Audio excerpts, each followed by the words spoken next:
I'm Mel, And I'm Janelle. and this is the Murder Mamas. Welcome. Hello. I Hello. feel like it's been like 17 years. Yeah, it's been It's a been 84 years. Like Titanic. it's been a while. Yeah, really. I don't know what happened there. Yeah. Well, Life.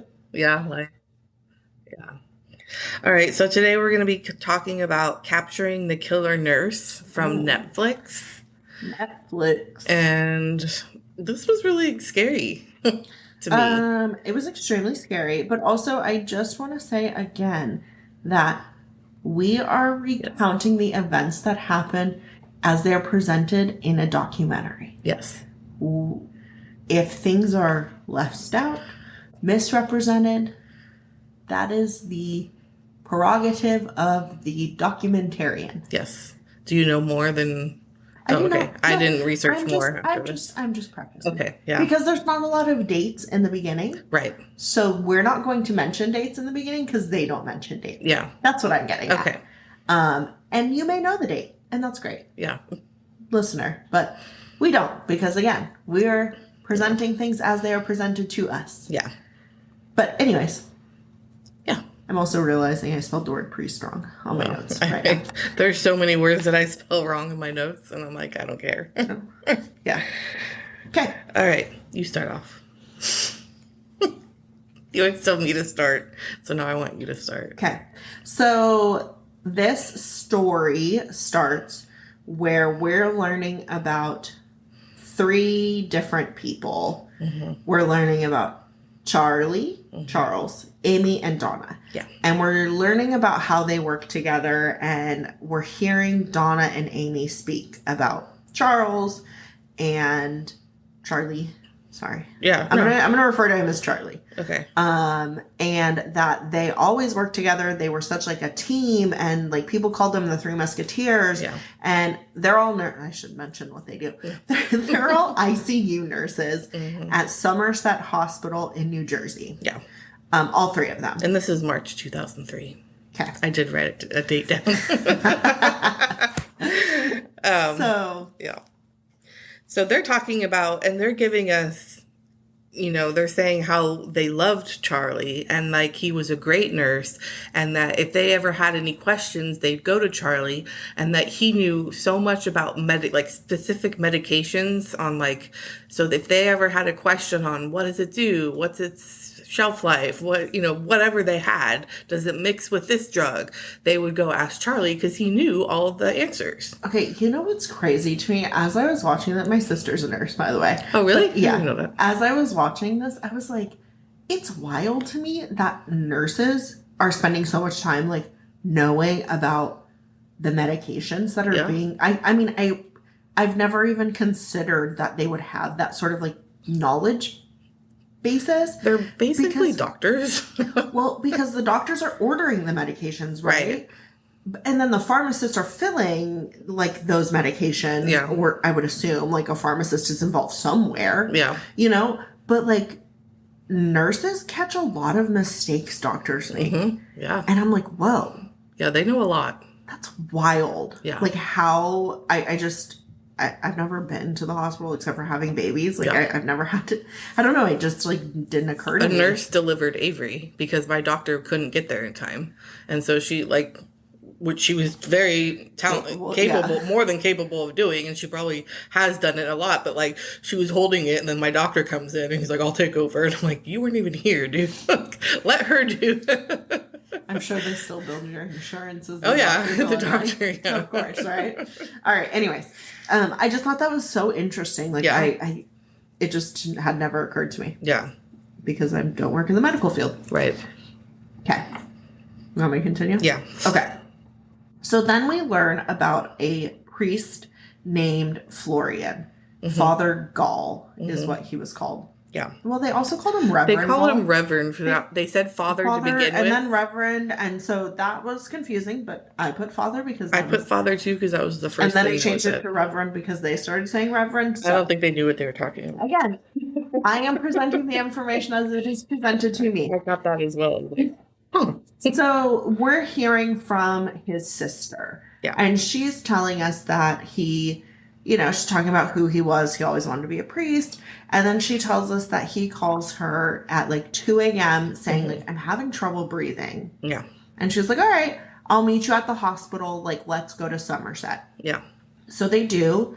Also, I thought it was wild because he was old. Yeah. I learned she was older too. Yeah. Like, you don't call an ambulance. No, it just, yeah. Well, I'll meet you there. I'll meet you there. Well, maybe he wasn't. Yeah.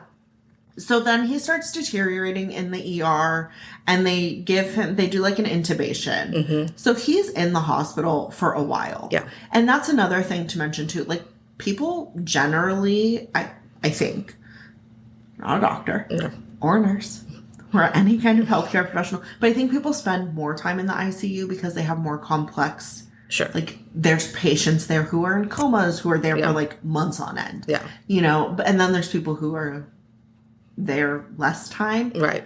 But it's not like an ER where it's like a revolving door. Like, the nurses have a really low patient ratio. Yeah.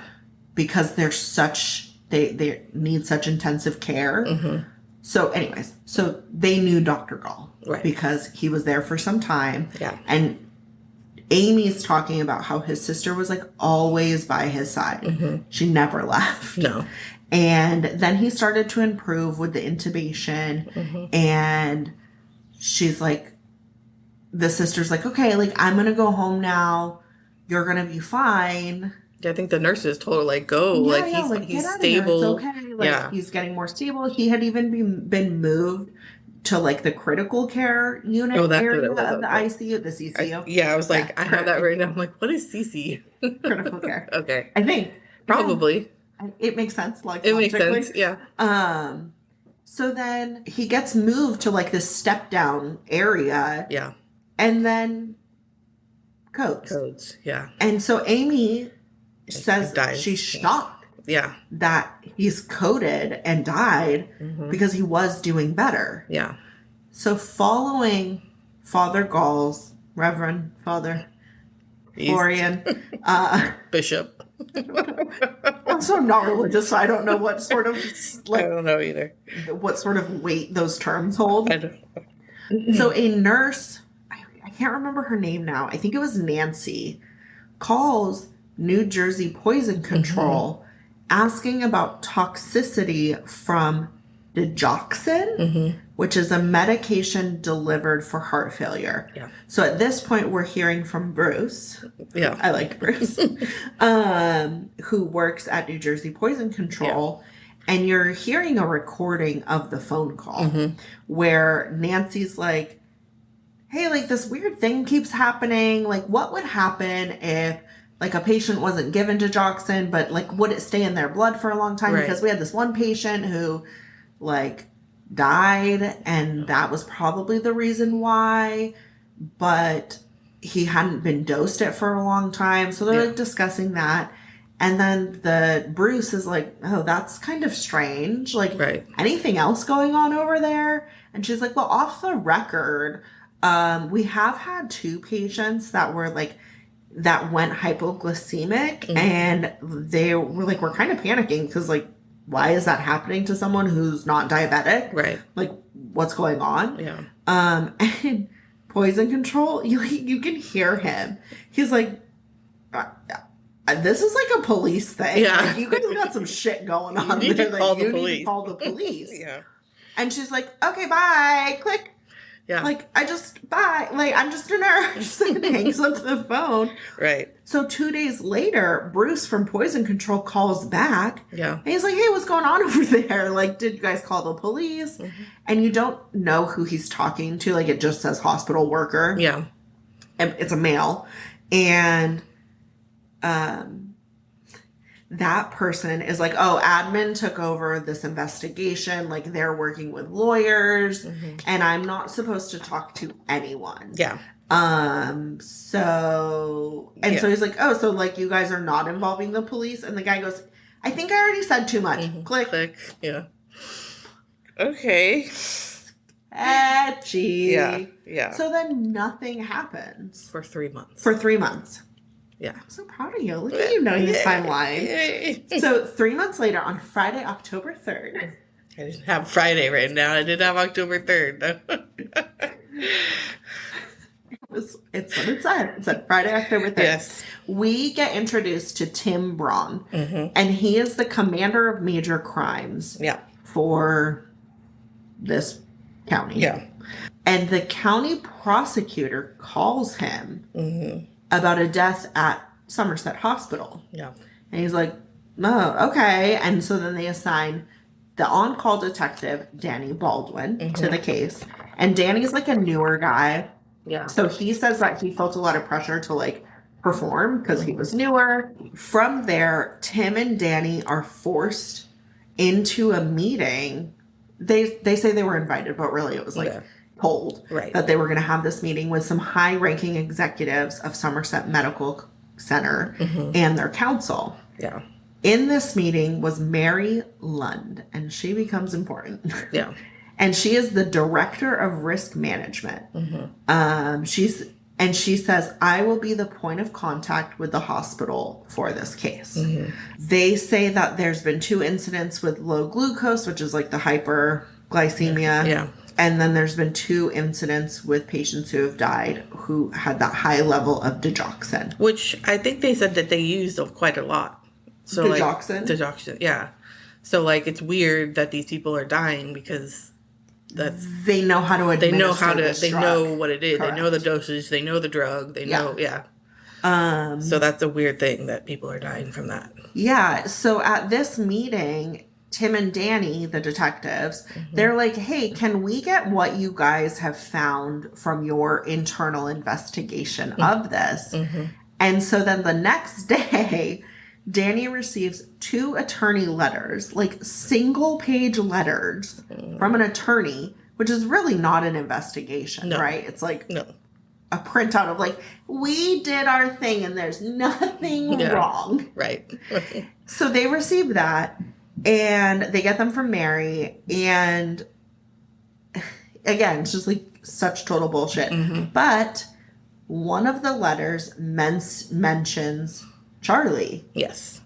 And they're like, oh, okay, let's look into that a little bit more. But it doesn't mention any acts of foul play or anything. No. So they do a background test on Charlie, and they find that he's been arrested twice, once for drunk driving and once for criminal trespass.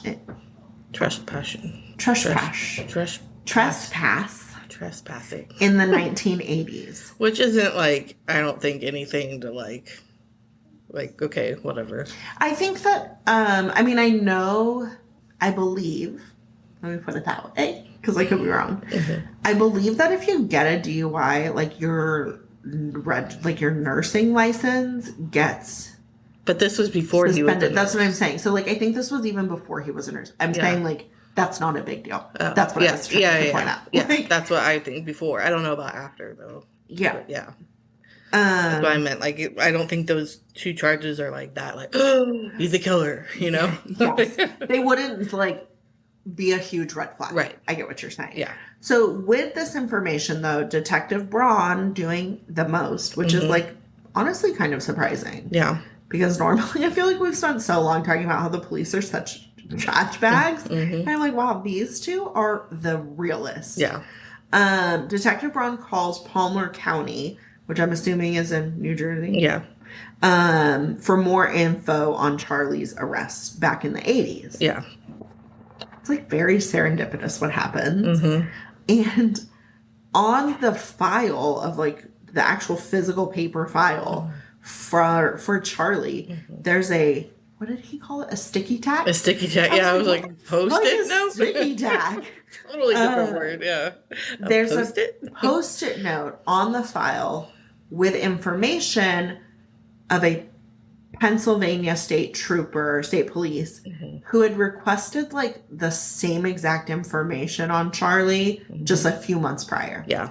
So then Tim and Danny are like, okay, weird. Like, let's see what that's all about.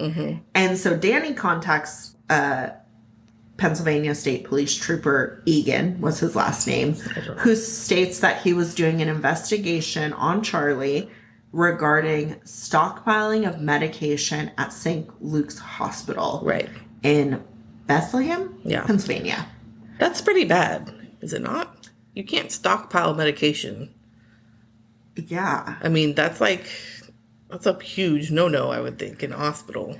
I would assume so, but it's weird because he's not stockpiling like the things you would think Right. that would be typically stockpiled. Like Sure. to me, I would imagine that there's Vicodin like or a lot of something. narcotic, Yeah. right? Or like controlled Yeah. substances that would get stockpiled.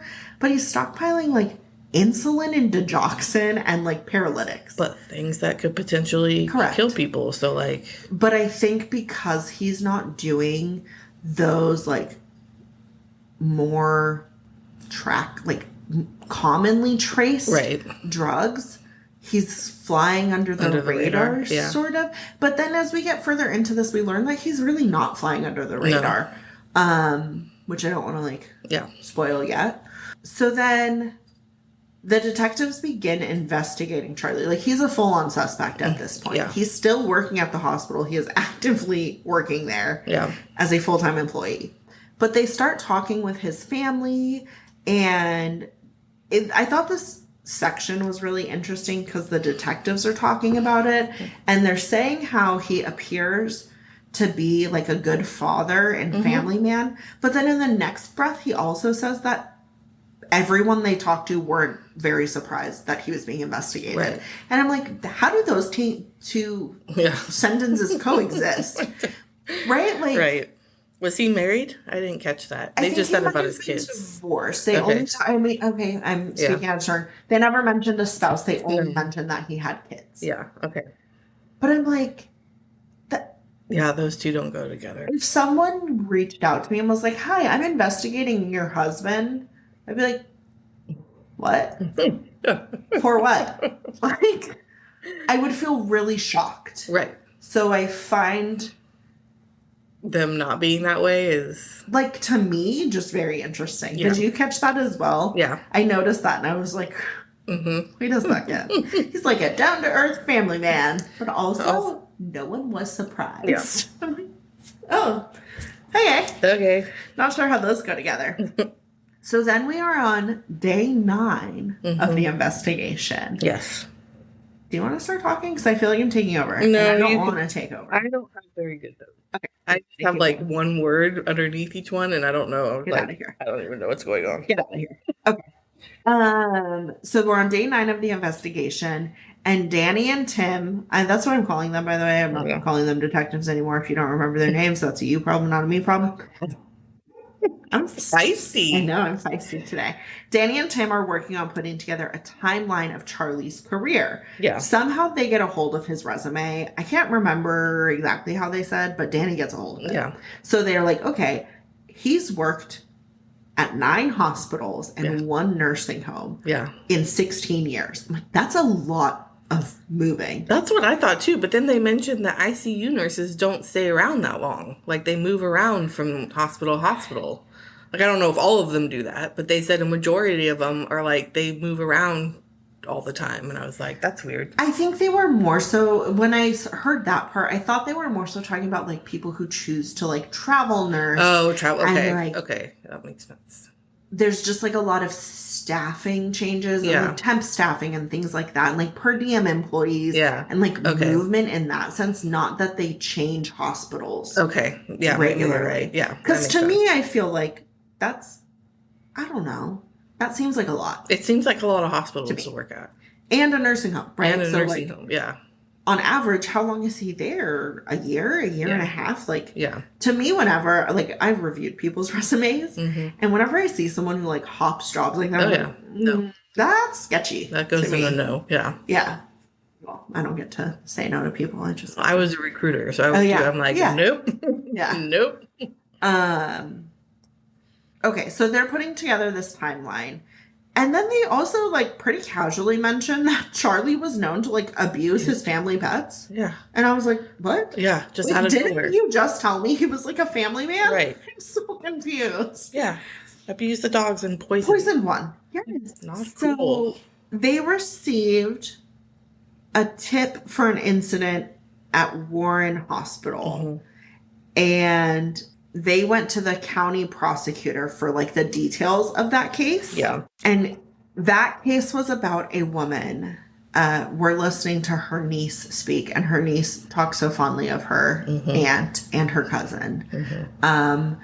And her name was Helen Dean. She was elder, like in her 90s. Yeah. And she had gotten a procedure at Warren Hospital in New Jersey Mm-hmm. and was doing like really well, which is surprising for someone of 91 years Yeah. old, right? Like it takes a long time. Like that's really hard in a body, you Yeah.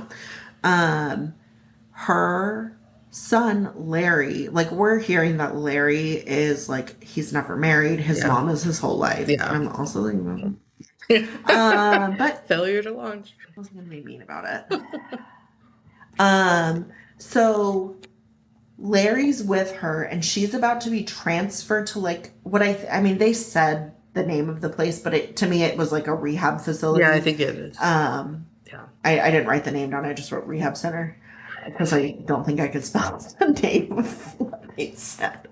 Anywho, we'll not talk about how I'm a ding dong. So this male nurse, they didn't even know the name of the nurse in this retelling. So the male nurse enters Helen's room and is like, "Hi, I need to give her a medication. Like, you need to go." Which, red flag. Yeah. You can give medication in front of like Exactly. Huge red flag. Yeah. So Larry's like, "Oh, okay, like maybe it's going in a private area or like they need to, I don't know, whatever." Going up her vagina? Like where would Well, like I don't know. I don't know. No, giving medication, it's like they put it in the tube that's already in there. And No, like, not if it's like intramuscular and it has to go in her butt cheek or something. yeah, butt cheek, Again, okay. I'm not Okay. a doctor. I am not a nurse. I am just a person who has been to hospitals a few times. Yep. Okay, so Larry steps out and he's standing by the nurse's station and he says he heard Helen say, "Ouch." And then comes back in, and then a male nurse like ran from the room. That sounds dramatic, but anywho, like a male nurse left the room. Quickly, yeah. Yes. And so then he comes back in and he's like, "What happened, Mom?" And she's like, "That male nurse." They don't know his name. They don't. "That male nurse gave me a shot." Yeah. Like, and he's like, "Oh, where?" She's like, "My inner thigh." Yeah. Which seems like a weird area. That's a weird like, area. I've gotten plenty of shots. Yeah. I don't know. I feel like as a person, you just have like a general understanding of like You where do. a shot would go. Yeah. And like the inner thigh seems strange. That never gotten a shot in the inner thigh. I've gotten a shot in my thigh one time. Really? Yeah. During childbirth, I was, In the inner thigh? No. it was not on my, no, it was on like my thigh, like the top of my thigh. Yeah. Because I was bleeding. I had like a ton of blood loss when I delivered, like a postpartum hemorrhage. Yeah. And it was to stop the bleeding. Yeah. So they gave me that and some oral medication. Huh. Yeah. That's the only time. And I bet they didn't ask your husband to leave the room. No, they didn't. But he probably would have Gladly. welcomed that because he's Please. seeing the amount of blood come out of me Oh, God, was yeah. really scarring. Yeah, that would be scary. Sometimes he still thinks about it randomly and shudders. Oh. Like literally. Yeah, 9 years later. I believe that. Yeah. And then I heard him describing it to my brother as it looked like someone was taking a milk jug Oh, shit. and just splashing it out of me. Oh, really? Yeah, like Damn. insane. Ooh. Anyhow, Okay. so Helen is taken by ambulance to this rehab, and Larry is gonna like stop by the house and get her slippers, and then meet her at the rehab. Yeah. Gets to the house, and like she's dead. Yeah. He gets a phone call as he's walking in the house that like, "Hey, She died. she died 5 minutes after arriving at this rehab." Yeah. Crazy. So he immediately is like, "No, Yeah. she was murdered." Yeah. I'm like, "I love you, Larry." Yeah. And he's like, "That male nurse gave her a lethal injection." Oh, also, they mentioned that he took out his Swiss Army knife with a magnifying glass Right. and found Yeah. the poke hole from the needle. I was like, that is the cutest sentence I've ever heard. Yeah. So then a toxicology report is done because he committed, like he reported this to the police. And it's done, but they don't test for digoxin. Everything else. Every other drug. Every other drug, they said. I thought that might have been a little bit. I know. Like, Little, yeah. Every drug but but digoxin. And, like, again, it's just not something that's tested for. Right. And so then the investigation's closed. Yeah. But he searches, like, he continues this fight forever for the rest of his life. Following this incident, though, Charlie admits himself into a psych hospital. Which was weird, I thought, but He's clearly a troubled man, Melissa. Sure. And while he's I mean, there, he could go to the police and be like, hey, turn himself in. that takes the conscience. Yeah. And I don't think he's there yet. Yeah. Well, I know he's not there yet. So while he's there, Charlie's like, I don't want a nurse. Like, I don't think I want to be a nurse anymore. And he says he was told that if he wasn't a nurse, he would be a deadbeat dad. Yeah. But he doesn't say who told him that. So I'm like, he's mixed. Is that how you felt? Yeah. Or I don't know. So then he's discharged from the psych hospital that he admitted himself to with a note stating that, like, he can definitely continue being a nurse.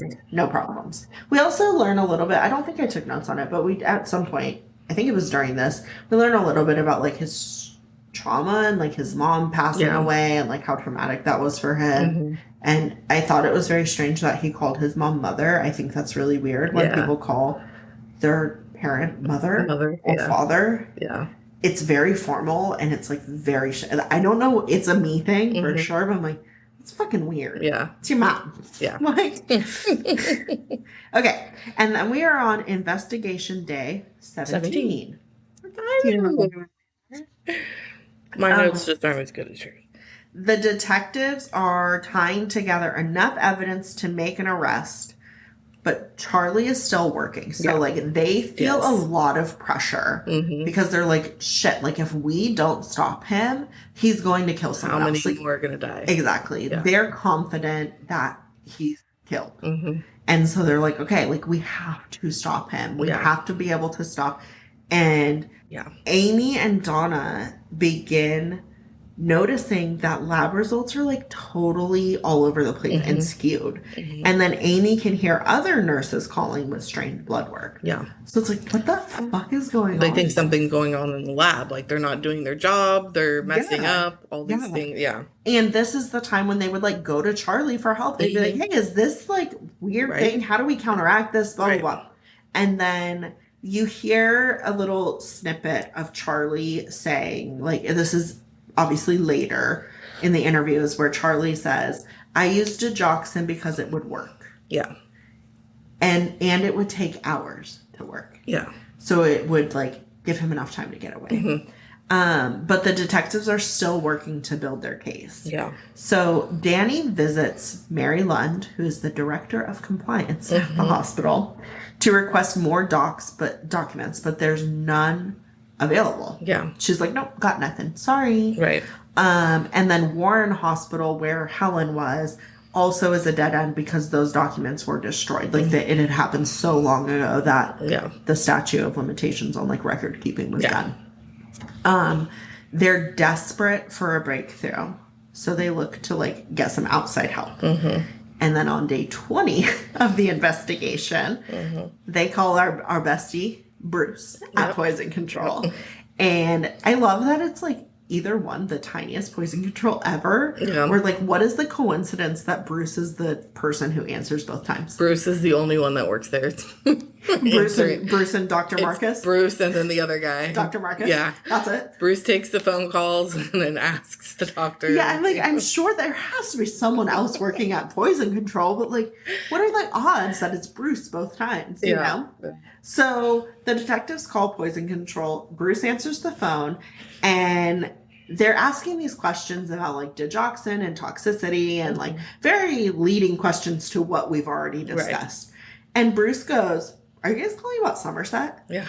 And he's like, it was crickets on the end of the line. Yeah. And they're like, what do you mean? Are we calling about Somerset? And Bruce's like, oh, I've been telling them for months that they have a murderer in the building. And they're like, hey, I'm going to meet you in your office in, like, 15 minutes. He's like, okay. I'll be here. So then he goes to Dr. Marcus, who also works at Poison Control. And he's like, do you want to talk to detectives? And Dr. Marcus is so cute. He goes, I said, hell yeah. Hell yeah. Oh. So he talks to detectives, and I put show recordings, but I should have put play. Yeah. They play recordings of phone calls that Bruce, Dr. Marcus, and Mary Lunn, the director of compliance or risk management. Yep. Did I say compliance before? I don't know. I meant risk management. They're very clearly, like, in these recordings, like, there is something nefarious happening at this hospital. What are you guys going to do about it? Yeah. You need to call the police. Like, this is a police matter. You've made us aware, and we need to make the police aware. And these motherfuckers at the hospital go, okay, we appreciate your input. Yeah. I was like, I hate you. The detectives believe that the hospital is covering this stuff up to save face. Yeah. Because hospitals are a for-profit organization. Yeah. So if you're getting negative publicity for something like this, people aren't going to come to your hospital. No. Like, you're not going to be able to book as many services and all of these things, and you're going to have less revenue. And you have to explain to shareholders who invest in your fucking hospital and board members that, oh, there's no returns this month because we didn't make a profit because we let a fucking murderer run the halls of our ICU. Yeah. You know? Which is like a really sad theme as we get more into this too, because it's honestly fucking awful. Yeah. That they cared more about profits than they did about patient well-being. Yeah. Which is what That's the scary. entire fucking business is supposed to be. Off the record, my sister, who's a nurse, stopped being a nurse because of this. Wow. She can't do it. She's like, you guys don't give a shit about people. Yeah, that sucks. Anyhow, Danny goes over in person to meet that state trooper because they couldn't, like, he didn't tell him a lot over the phone, but once they got in person, Trooper Egan tells him about a nurse who is, like, reported to him, like, hey, Charlie's killing people. Yeah. Which is pretty, like, takes a lot of bravery. Yeah. So then we're jumping back in time a little bit. We're going April 20th. I'm a ding dong. April 2000 to July 2002. St. Luke's Hospital in Bethlehem, Pennsylvania. And we meet Pat, who is a badass. And she's a nurse in the ICU. And this whole thing started in 2002. They're working together in a pretty small ICU. She describes Charlie as quirky. Yeah. She's like, a lot of ICU nurses are really quirky and, like, have their things, you know? And then she's explaining how there's, like, something that happens, this incident, and then Charlie is, like, taken out of the hospital and given the ability to resign from his position at like 3:00 in the morning. So, like, mid shift, walked out, and she's like, what the hell is going on? Yeah. So she says she calls another coworker and she's like, what is happening with this? And that person says that they found 50 medication vials. More than 50. Both used and unused in a sharps container, which is like where you put the needles. Yeah. And then leading up to this, there was 2 times within a week where patients who were very stable, kind of like Father Gall, and then they just coded. Yeah. So she is like, something's going on here. So she starts pulling all of this data herself and, like, extrapolating it and trying to find patterns and, like, what's going on with, like, the death totals here. And so she's like, okay, there's 67 deaths total in his time since being here. You think, like, a normal would make it, like, 17 or something. So she's like, there's at least 40 deaths that are abnormal. Yeah. Which she says is Charlie. Yeah. So she reaches out to her manager and her director. And she's like, hey, he's killing people. He's not here anymore. Right. But he's killing, like, he was killing people. Yeah. And they were like, oh, no. We already looked into that. And he wasn't killing anyone. They was like, what? No. No. Can't do that. No. So then she is so bothered by this because... Yeah, because she has all the information right in front of her. Yeah, so clearly stating that he's doing this. She calls her friend, who's a police captain, and she's like, this guy is killing people. Like, here's the information. Here's everything I found. Which, again, this takes a lot of bravery. And she turns everything over to him, who then, they turn everything over to state police. And the CEO of the hospital calls every single fucking nurse into the lounge and is like, we've investigated this.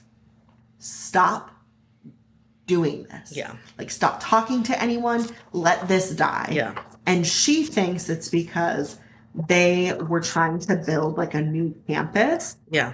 And they were trying to get, like, banks and loans funding and bonds and funding and all these things. And, like, having an open lawsuit, which obviously this is going to cause an open lawsuit, would make this a huge issue for them. Yeah.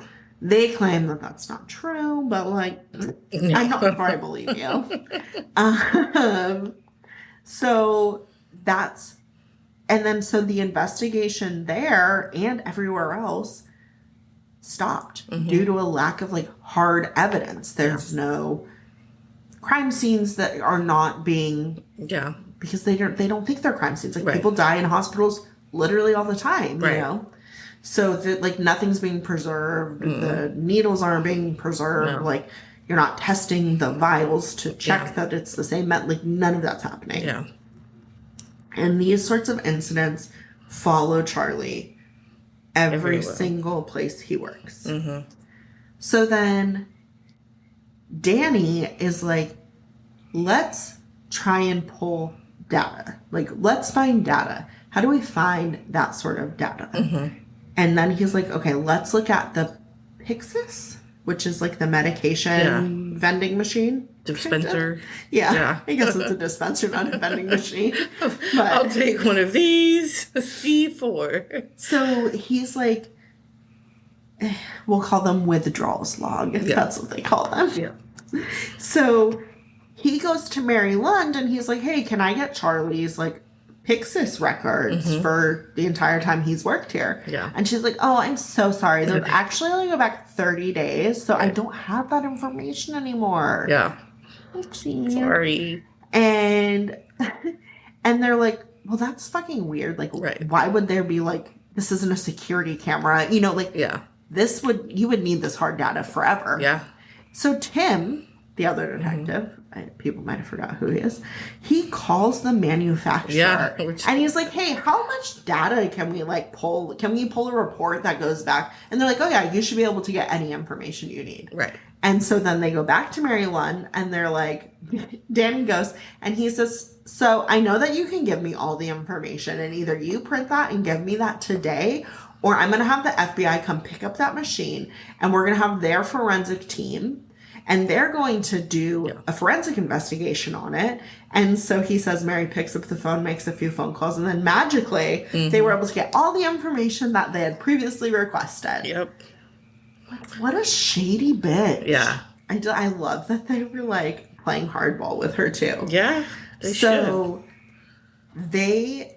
detective's main goal during this process in the investigation is they want Charlie to no longer face patients. Yeah. Which, like, why the fuck didn't the hospital, like, hey, you're on administrative leave until further notice? Right. That would have been so much easier. Like why wouldn't they do that? Who knows? Who knows? Yeah. It was like they were asking him to do it. Yeah. To keep killing. Yes. And, like, why wouldn't you do literally anything? Yeah. Whatever. So the detectives find a discrepancy in his resume and they're like, here's a reason you need to get this guy fucking fired before he kills someone else. But they can't use those words because everything's alleged at this point, blah, blah, blah. Yeah. So they do, thankfully. And Charlie gets let out by security. And his friends, Amy and Donna, the other two musketeers, they're, like, angry and really shocked by this because they know none of this is happening behind the scenes. Right. So then Charlie calls Amy and tells her that he was fired for lying on an application. She says he seems really depressed. And then at this point, they're like, okay, now that Charlie's not in the hospital anymore, I think we can talk to all the former coworkers and try and get some more information about what was going on. Yeah. So they do that, and they request that from the hospital. And the hospital goes above both of these detectives to their chain of command and says, we're demanding, basically, if you want to interview every single one of our employees that work in this unit, that Mary Lund, the director of risk management, must sit in for every single one of these employee interviews. And they're like, but they're not going to be truthful if Mary Lund is there. Like, okay, well, if that's the only way, I guess. Like, sure. Yeah. So then, throughout all of these employee interviews, Amy and Donna keep getting mentioned, but specifically Amy, because they were so close. And she's the last one to be interviewed. For whatever reason, again, like, everything in this is, like, very serendipitous. Okay. Mary has to leave her interview for whatever reason. So Mary's, like, upset. She doesn't want to be doing this. She thinks this is all bullshit. She thinks he got fired for a bullshit reason. Like, she thinks everything's bullshit. She even says, I said bullshit a lot. Yeah. So then Danny, and, like, all of these meetings are also being recorded. So Danny's like, when Mary leaves, he's like, can I show you something? And he slides her all of the Pixis logs. And she starts looking at them, and she's like, oh, fuck. Like, immediately, she realizes Charlie's not who she thought he was. And, like, these logs are sinister. Something really bad is happening. And then she remembers a time. Like, as she's sitting there looking at this, she's remembering this time, and she's like, okay, I was standing at the nurse's station. My patient coded, and I arrived to the room to run this code. And Charlie was already in there giving this patient lidocaine. Yeah. And she's like, that's weird. Like, why are you here? Why are you here already giving them lidocaine? But, like, okay, let's keep running this code. So they're doing CPR. Like, they're trying to bring this person back. The resident shows up, and he's like, what they give a rundown of everything they've already done. And he's like, lidocaine? Why are we giving lidocaine? Who gave lidocaine? This patient is allergic to lidocaine. And she's like, I did, because she felt responsible as, like, the code leader. And she realizes in that moment that she walked in on him murdering someone.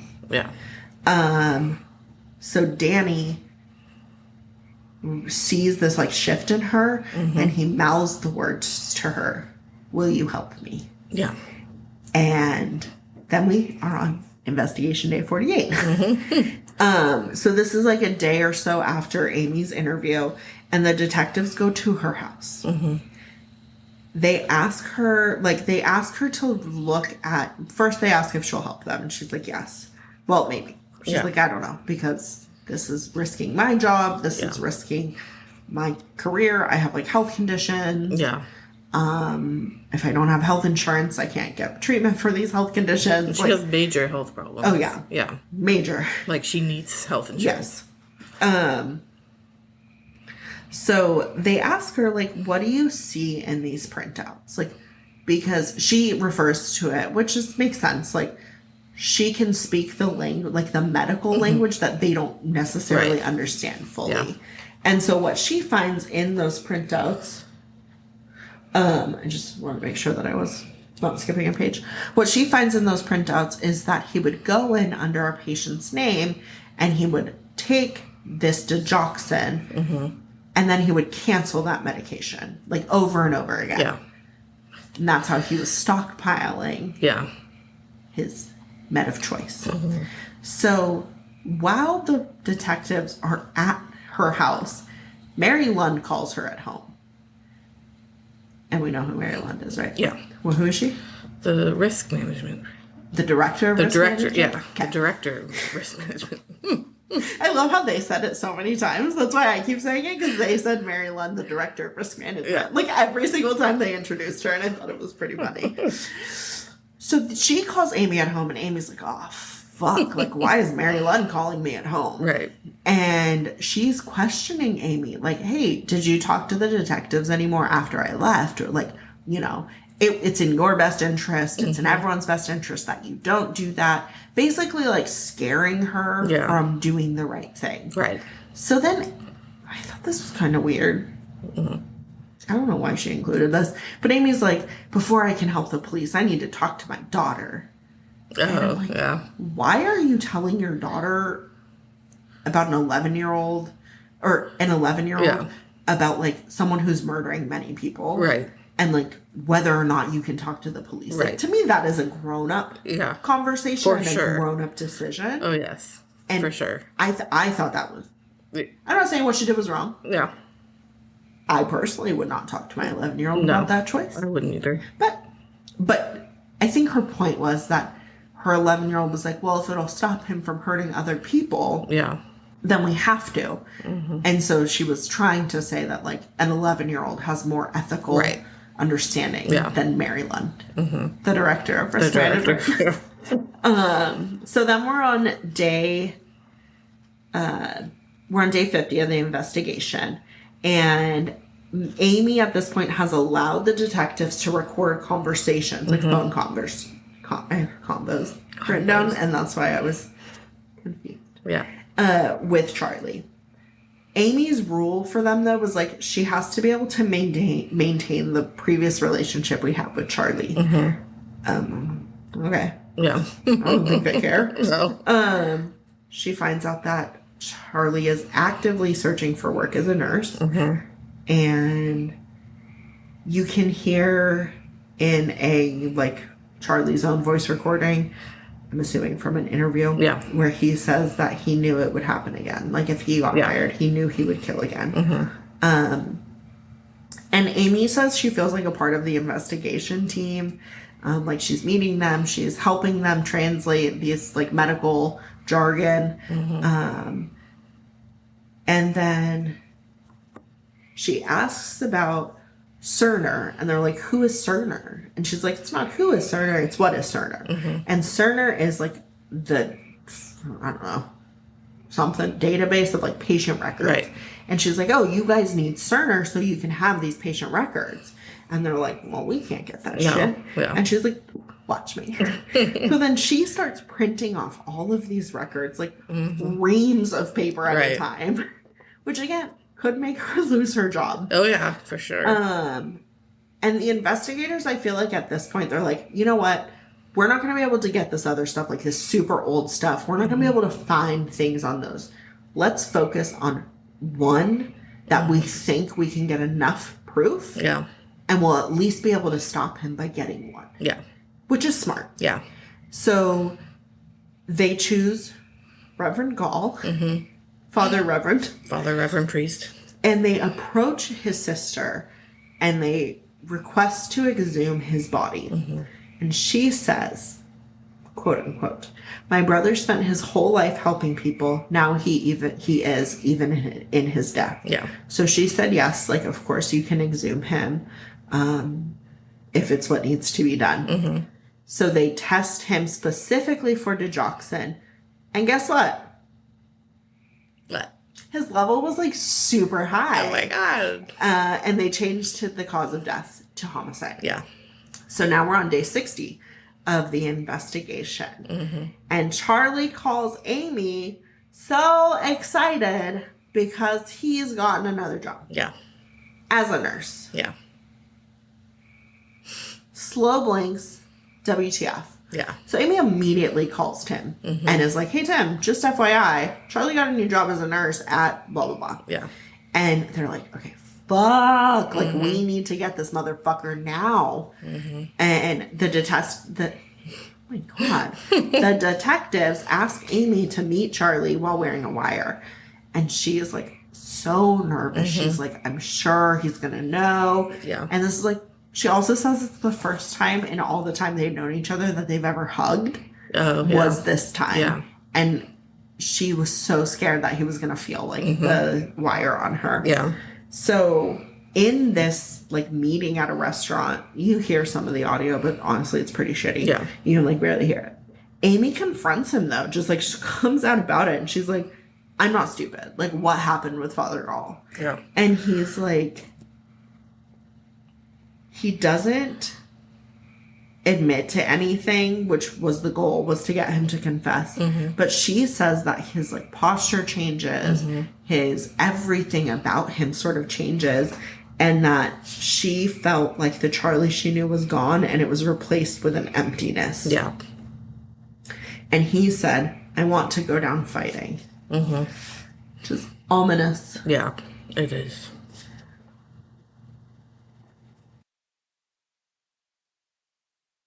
I keep feeling like I'm going to miss a page. So then from this meeting, and like the wire cuts out halfway through, Yeah. which sucks. So from this meeting though, Danny and Tim are like, you know what? Let's just fucking arrest him. Like, let's see if we can get him to confess. Yeah. So they confront him.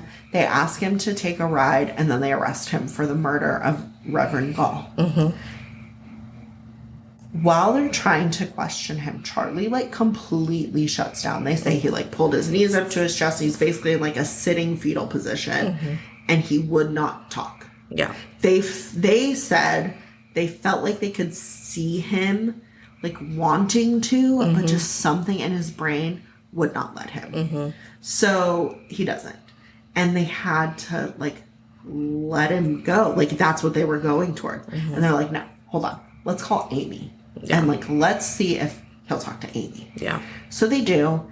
Amy and him, she describes him coming in, and he's wearing like shackle scrubs and these laceless sneakers. And he sits down on a couch across from her, next to her, whatever.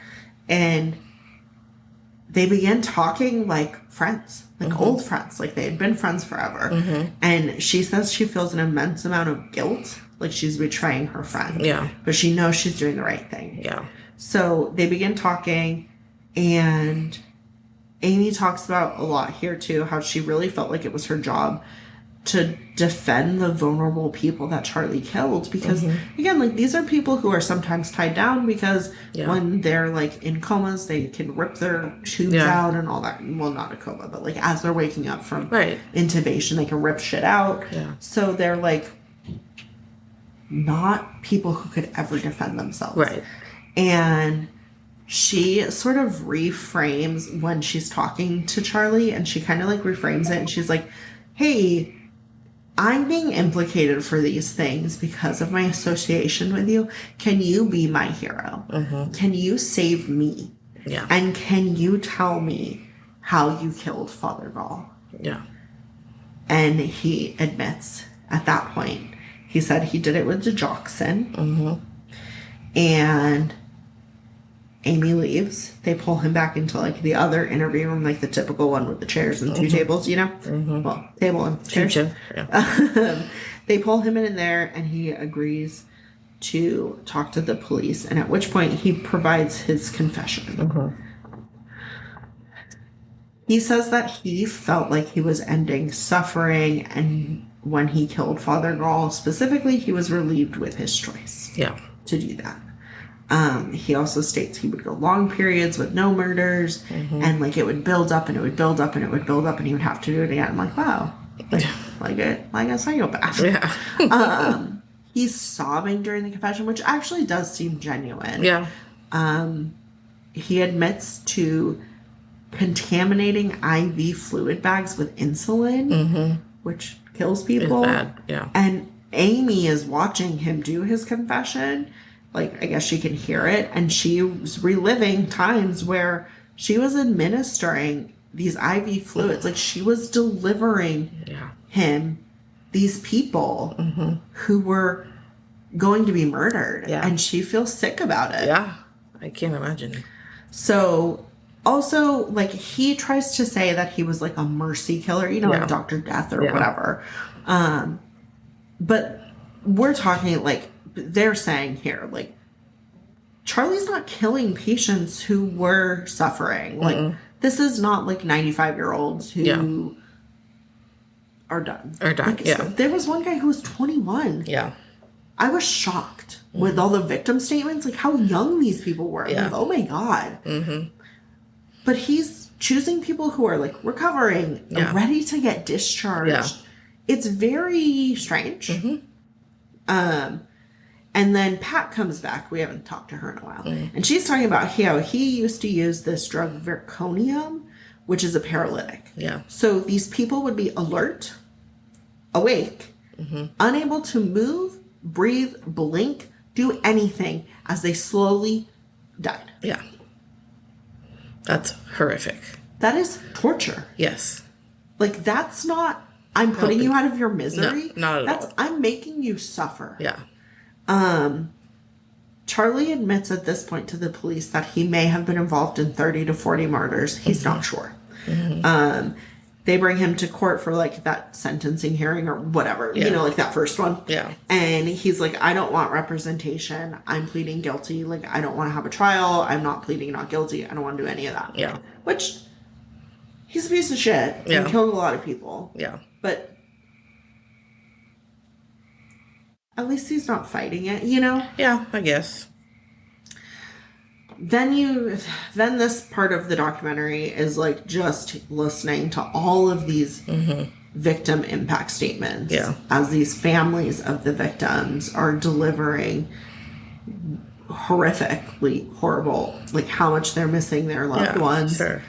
And you're hearing Pat talk about like the cascading effect of like how sure he was involved in the murder of this many people, but like think of all of the other people that affects, right? That's like nieces, nephews, grandparents, like everyone, you know? Yeah. Charlie gets sentenced to 18 consecutive life sentences. He's spared the death penalty by signing a plea deal stating that he'll cooperate with the investigation. Yeah.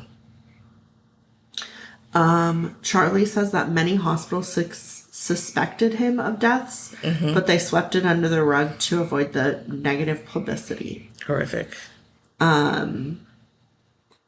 He admits to 29 murders, 6 attempted murders, and he's sentenced in March of 2006. And experts believe that he may have killed upwards of 400 people. Yeah. Which would make him the most prolific serial killer in American history. Yep. Charlie confessed in 2003, so it took a long time for his like sentencing. Yeah. And in that time, New Jersey hospitals and Somerset supported the Cullen Law, which I really hate that it's named after him. Yeah. But this requires healthcare providers to report to the state any employees' impairment, incompetence, or misconduct that would affect patient safety. Yeah. It also requires these reports to be disclosed to potential future employers. So, I want to talk about one thing though, because there's a little snip. It's like a 10-second clip of this CEO of Somerset Hospital talking about how they don't feel like they did anything wrong. Yeah. I'm like, we're the hospital that got it. Like the reframing of what happened there is wild. It is. I'm like, no, you actively tried to bar this investigation from happening, intimidate your nurses into not cooperating with the police. Yep. And you also didn't stop him from getting hired somewhere else. No. You did not go to the police. Like, get fucked. Yeah.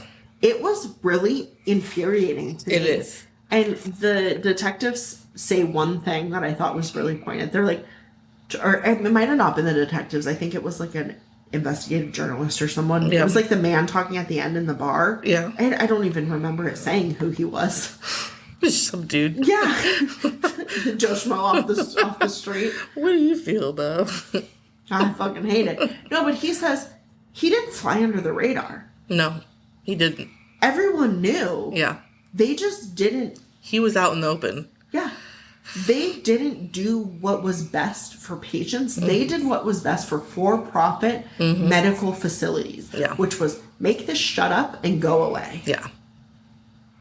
And that's it. But he didn't go away. That's the problem. He just continued to stay and do things. They didn't report this to the licensing board. Like, they did nothing. Nothing. They didn't stop him from getting hired anywhere else. Nope. So, like, again, But he was not flying under the radar. Yeah. He is leaving these places over and over again because they're allowing him to resign.